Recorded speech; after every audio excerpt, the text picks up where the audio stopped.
is where we need to do a French knot. That big circle is a French knot. So the French knot, you're going to come up from the back, right in the middle of that circle.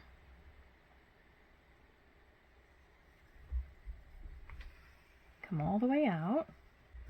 What you want to do is take your needle right up close to where you came through, and you're going to twist the thread around it. I like to go about 3 times, and then go right back down into that hole.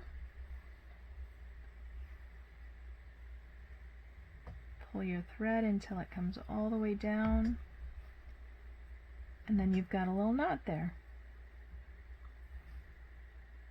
And that's how you make that little French knot. And I'll do the other one over here to show you.